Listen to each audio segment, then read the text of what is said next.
The haunting grin of the clown statue.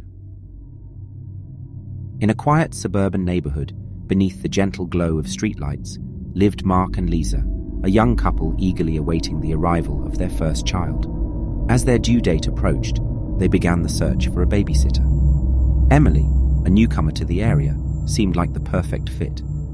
After a brief interview, she was hired to care for their baby during a much-needed date night. On a chilly evening, Mark and Lisa left Emily in charge and headed out, entrusting her with their sleeping child. As Emily settled into the living room, her attention was drawn to a life-sized clown statue standing in the corner. Its painted grin seemed out of place, an oddity amidst the tasteful decor.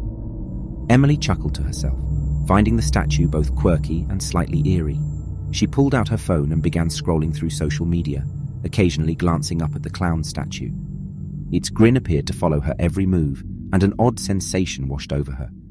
She shook off her unease, attributing it to being in an unfamiliar house. After a while, Emily decided to check on the baby. She peeked into the nursery and found the child sleeping soundly.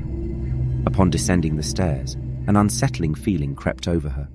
The clown statue seemed to exude a strange energy, its fixed gaze sending a shiver through the room. As time passed, Emily's unease grew. The ticking of the clock echoed louder, and Emily felt increasingly watched. The clown statue remained a focal point of her discomfort. Its grin seemed to widen each time she looked at it, and an inexplicable fear settled in her chest. With a nervous laugh, Emily told herself she was being foolish. She turned on the TV, trying to distract herself from her growing anxiety. The night deepened, and Emily's exhaustion intensified. She glanced at her phone and realized Mark and Lisa would be returning soon. With a sigh of relief, Emily rose and headed upstairs to check on the baby one last time.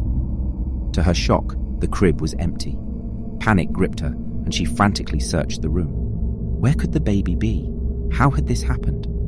Tears welled in Emily's eyes as she rushed down the stairs, and then she froze. The clown statue was no longer in the corner.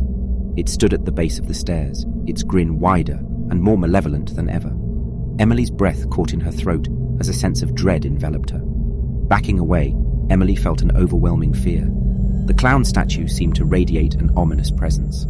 Its eyes glowed with an eerie light, and Emily felt trapped, cornered between the stairs and the sinister figure.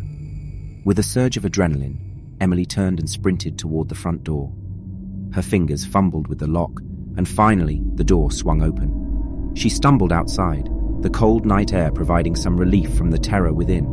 She raced down the driveway, her heart pounding. Faint laughter echoed behind her, haunting and chilling. She didn't stop until she reached a neighbor's house, pounding on the door and begging for help.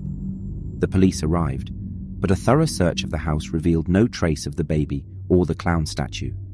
Days turned into weeks, and the baby's disappearance remained a heart-wrenching mystery. Mark and Lisa moved away, unable to bear the memories of their once peaceful home. Emily, traumatized by the events, left the neighborhood as well. The legend of the clown statue spread, a spine-tingling tale shared among neighbors. Some dismissed it as an urban legend, while others couldn't shake the feeling that something sinister had indeed lurked within the walls of that seemingly ordinary house. To this day, the true origins and intentions of the clown statue remain a mystery, its haunting grin forever etched into the nightmares of those who dare to hear the tale of the haunting grin of the clown statue.